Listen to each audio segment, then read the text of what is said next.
Hey, what's going on Instagram? It is me, Coach Admir. I'm back Monday Night Live, going over macronutrients, balancing macronutrients for optimal performance, helping you understand them a little better, and how they work in our body and how we can balance them out. So, also a live Q&A throughout it, live Q&A at the end. So if you have any questions, just put them in the comments and then we'll get started. So if you are watching on YouTube, Spotify later, appreciate you. Just give me a minute or two until everyone kind of joins on. I know a few people will join on 2 or 3 minutes in, just because it takes a while to notify everybody. Hello, everybody. Welcome. Hi, honey.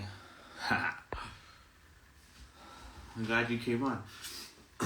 You're almost off work. You got like 25 minutes, then you come home. So yeah, balancing macronutrients for optimal performance. If you have any questions, pop them in there. Happy Monday. Hope you're having a good week. It is February 19th. It is my buddy Dustin's birthday. Shout out to Dustin. Happy birthday, buddy. Also my dog Bianca's birthday. So y'all share a birthday. That's kind of cute. Not gonna lie. She's 3. You're 30. I'm not gonna say your real age because you're a cop and you could, maybe disappear or something. But anyways, honey, you can hear me okay? I have my headphones on, so hopefully it sounds better. Just because this room's kind of echoey with the regular microphone. Oh, I almost dropped my podium. No. All right. Sweet. And if you have any questions, please put it in the comments because I know you always have really good questions. So far, you're the only one right now, so I'm actually going to go ahead and get started because I don't want to be on here too long. I'm actually kind of hungry again, even though I just ate like an hour ago. But, that's just me.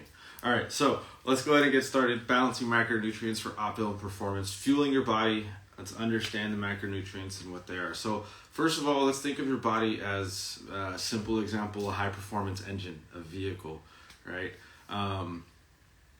So your fuel are your macronutrients, your protein, your carbs, and your fat. That's what's going to provide that fuel to keep you moving, keep you going. That's your energy. And that's going to, when you optimize that, when you get the right type of proteins, when you put in the right type of fat, when you put the right type of carbs, you're going to unlock so much more in your fitness journey that it's going to help you out in the long run. It's also going to help you out with your wellness, your mental health, your habit building, everything. Once you start to see results that are better for you and that you actually feel better, you perform better, you can even work better, right? If you have better mental clarity at work, you're going to perform better at work. So once you start to see that and feel that, then you're going to really enjoy that. Hey guys, thanks for joining. Hi Olga, hi Eddie. Appreciate you jumping on. We're just getting started. So first of all, let's talk about your carbohydrates.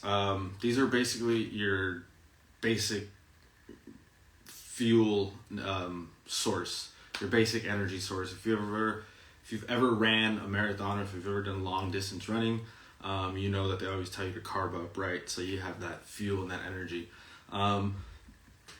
The problem sometimes though is that we don't get the right type of carbs. We get them from bread, we get them from pasta. So those are really simple carbohydrates and those just turn into sugar in our body. And if it's not used properly, then it just turns into stored fat. So you want to consume complex carbohydrates. Those are the ones that are actually going to take longer to digest.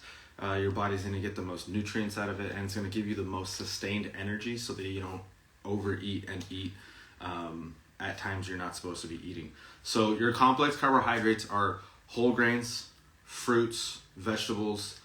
They offer sustained energy. It's not a sugary option that's going to give you that high sugar rush and then a crash, right? And contrary to popular belief and what people say, no, fruit is not bad for you because it has sugar in it, all right? That's actually false. But as you can see, whole grains, fruits, vegetables, those are the 3 complex carbohydrates I mentioned. Those are the 3 whole food carbohydrate sources. So those are one ingredient. It grows in the ground, right? You don't have to make it in a kitchen. It's not refined. It's not processed. It's a simple ingredient, but it's a complex carbohydrate, and that's what's going to be best for your body. And those are really good if you're going to do if you're going to go for a workout, if you're going to go for a hike, if you're going to do any sort of physical activity. Carbohydrates are best to have before that. So breakfast or lunch, not too much in the evening, as minimal as possible. Obviously, vegetables in the evening is not going to hurt you. Fruits and whole grains in the evening, I would typically try to stay away from that and just save that for your breakfast and your lunch, so you have more energy for the day and you don't end up with stored energy and go to sleep with that. So fruit, yogurt before a workout is always a good option. Oatmeal is always a good option too. There's going to give you that good sustainable energy, and you'll be able to push further through that workout. And then post-workout, with your carbs, add some protein so you get that muscle building as well. So like a smoothie, rice, whole grains, right? So rice and chicken, that's a good option. It's funny, when I was taking these notes, they gave me a sandwich as an option for post-workout, which is a good option, but I wouldn't recommend it as much just because of the bread. That is a simple carbohydrate, and it is going to be a sugary carbohydrate. So bread's okay. If you're going to do like whole grain bread or sprouted seed bread, that'd be the best. A lot of great info. Thank you. Oh, you're welcome, man. Appreciate it.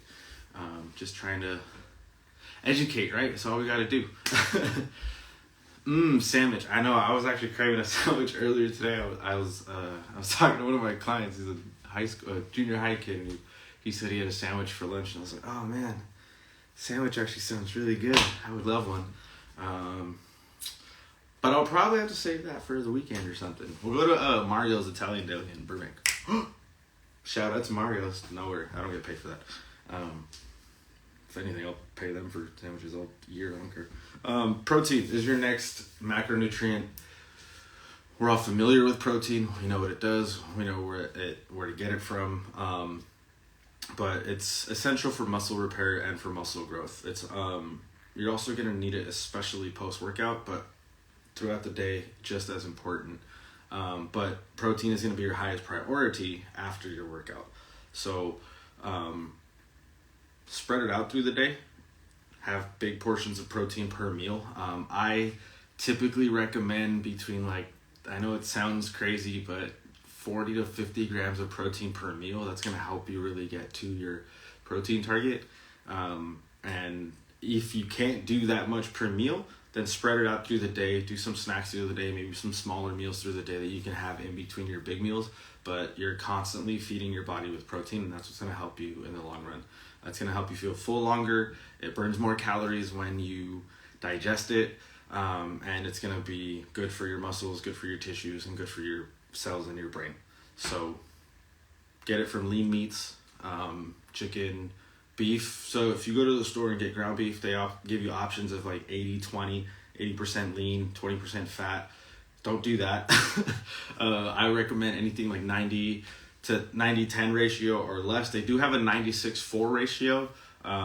If you're not used to that type of leanness, I wouldn't start with that. Maybe go with the 90-10 mixture or a 97-3 mixture. They do have that as well. Fish is a great option. Salmon, tuna, cod, whitefish. Any whitefish is good too. That it's very lean. You get all that protein with very minimal fat. But when the fat you do get from it, omega-3s, omega-6s are going to be really, really good for you. I do talk about those later. Do I? No, I don't. Oh, I do. I'm just kidding. That's next. See, I know my notes. And then dairy, Greek yogurt is a super great option. I know people have been using Greek yogurt for nachos as a replacement for sour cream. I haven't tried it personally, but it's been 4 or 5 people that have said that, so it's got to be good. Cottage cheese, I don't like cottage cheese, but it is a good option for that fattiness and for that protein as well. So when it comes to, we just talked about fattiness, right? Healthy fats. Don't fear fat as a macronutrient as part of your diet. Healthy fats are actually really good for you. They give you sustained energy. It's good for hormone regulation. Our bodies use fat for a lot of things. So our brain actually uses fat as an energy source. So if you've ever heard of people on the keto diet where they minimize carbs, they only intake fat and protein, it actually helps their mental health. They actually end up recovering from certain mental health issues as well. Keto is actually, fun fact, side note, keto is actually developed for children with epilepsy. So it was a diet for children with epilepsy to help regulate their seizures and minimize their brain activity. So it wasn't all giving them so much issues. So hormone regulation, nutrient absorption, heart health, and brain function are what fats are going to help you with. So that's why you have to choose wisely, right? We can't use greasy, oily, gross fat that's in the oils when we cook fries or fried chicken or things like that. That's not the type of fat we want to consume. Vegetable oils, soybean oils, things like that. Stay away from those, right? We want to stay away from those industrialized and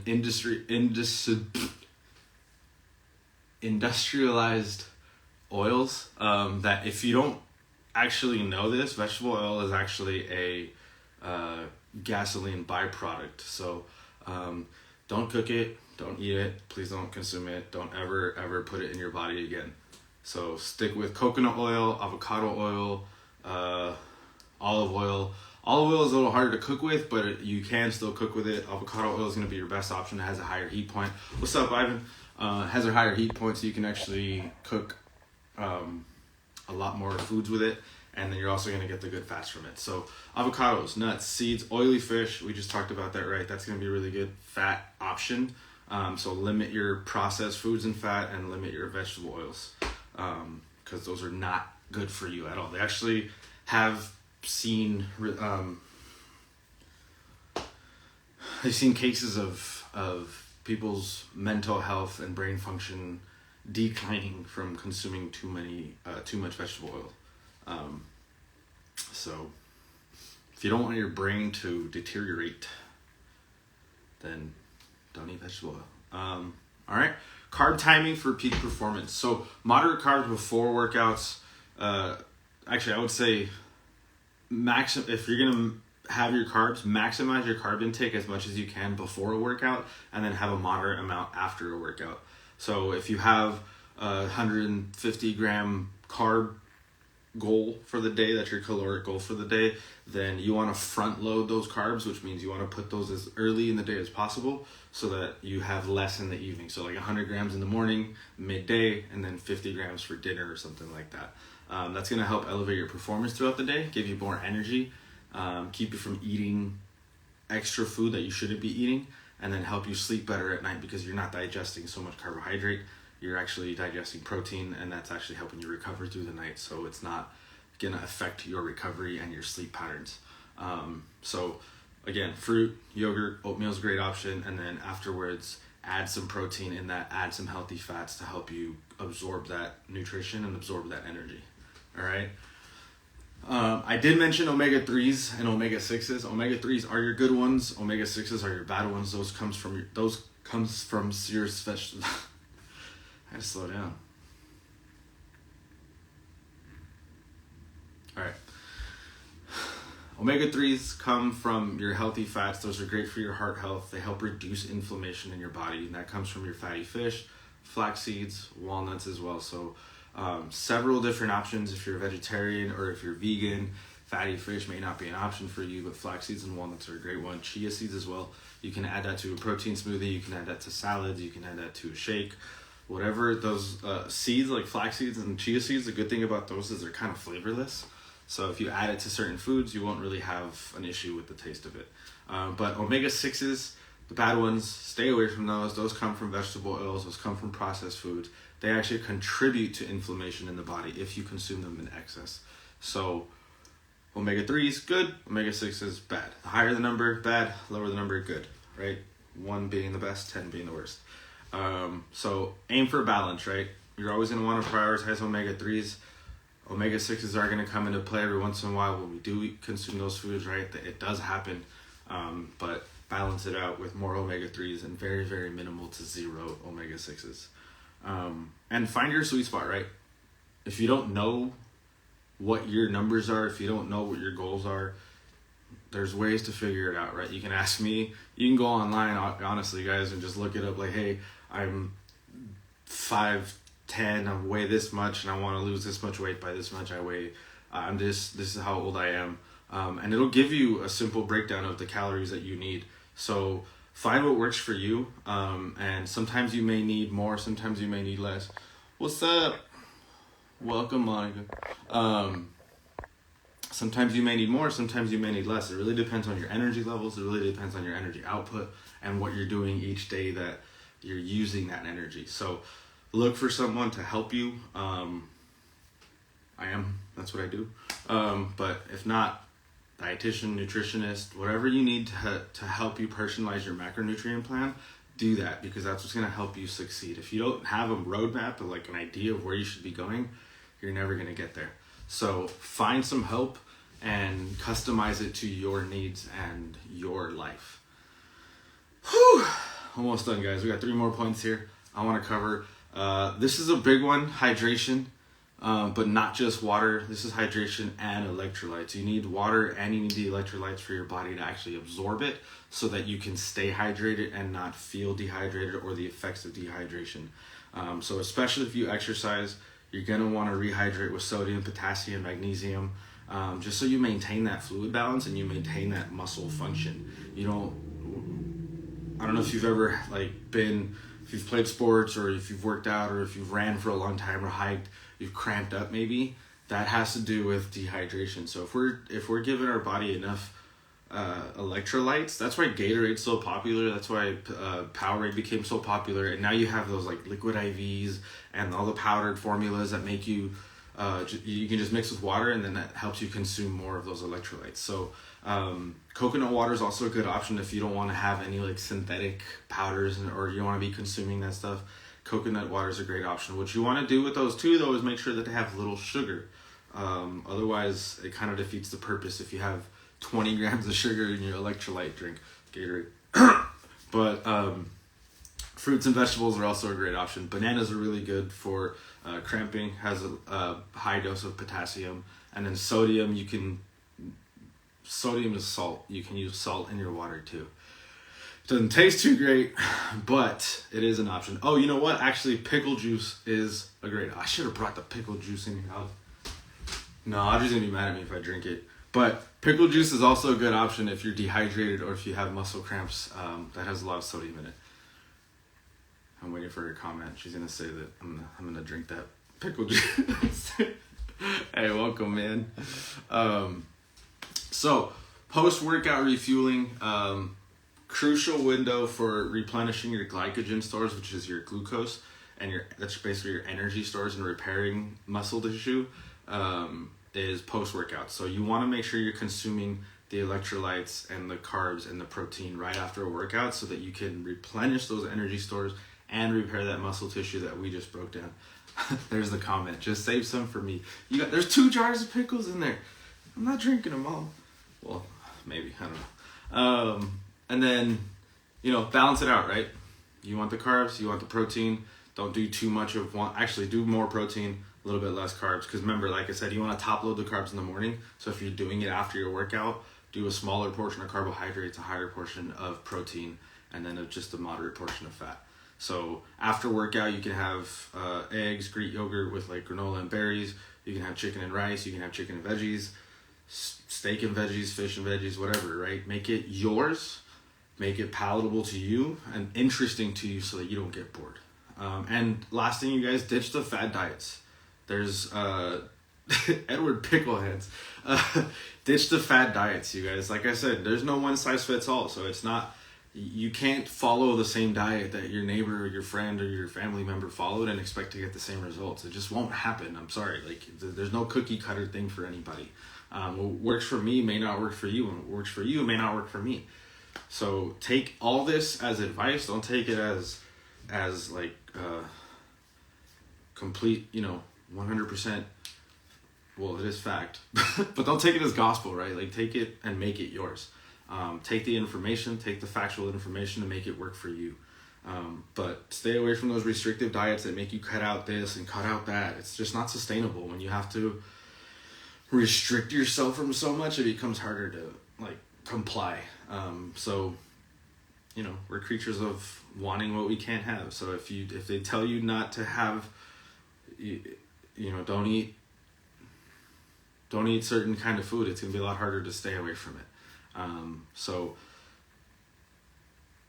what can happen if you follow certain things, if you restrict so much of your calories, you can lead to deficiencies.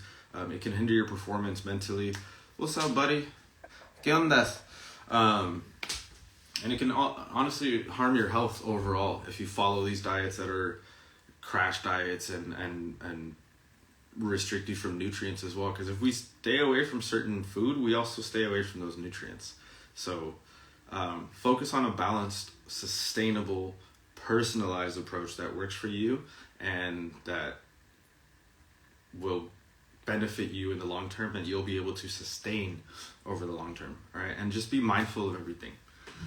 Be mindful of what you're putting in your body. Be mindful of the fact that if you were to go to work in the morning, let's say you work in sales and it's a high performing job, it's high stress, and you go into work and you decide, crap, I'm late to work, I'm just gonna stop by McDonald's, get a iced coffee and a sausage egg McMuffin and a hash brown. That's great. But no, it's not great. Sorry. That's great if you don't want to perform for the day, right? Think about all that greasiness you're putting into your body. Think about what it's doing as it's digesting. You're not going to be able to perform at your highest level at work that day, in the office that day. You're probably going to be sluggish for a few hours. You're probably going to crash. That coffee is probably going to have 40 to 50 grams of sugar, so you're going to get that sugar rush and then that sugar crash. As opposed to, you're on your way to work, before you leave, you make yourself a little bowl of yogurt with granola, some fresh frozen fruit. I like to mix in some peanut butter just to add some flavor and some protein and some fat. So make it something that's good for you. Think about your body as your high performing vehicle, right? If you had a Ferrari or a Bugatti or any of those 6-figure cars and it says put 91 gas in it, you're going to put 91 gas in it no matter how much it costs, because you want to take care of that car. But it blows my mind that you know what you're supposed to put in your body, and we don't. We take care of our cars and our phones and our electronics a lot more than we take care of our bodies. So think of your bodies as a high-performing vehicle, and treat it as such, because you only get one. All right? So, I am done. If you have any questions, drop them in. I know it's only Audrey on, but that's okay. Next week, I'm going to talk about healthy snacking, so fueling your body between those meals. People always ask me about what are good snacks. Honestly, snacking probably isn't the best thing for you, because sometimes we just mindlessly eat, but it can help when we are trying to make changes in our food. So, we'll talk about that next week. If you have any questions for me throughout the week, you can send them my way, or you can save them for the next talk Monday night, 7 o'clock, in here in my office with Harry. There's Harry Potter. Yeah, we're friends. He's a wizard. Anyways, appreciate you guys being here. I'm going to upload this to YouTube as well, so if you follow me on YouTube, appreciate you. If you don't, go to youtube.com/Coach Adamir. That'll be my page. I do have some new videos on there. So I'll see you guys next week. Have a great week. Remember to love yourself and go be the best version of yourself.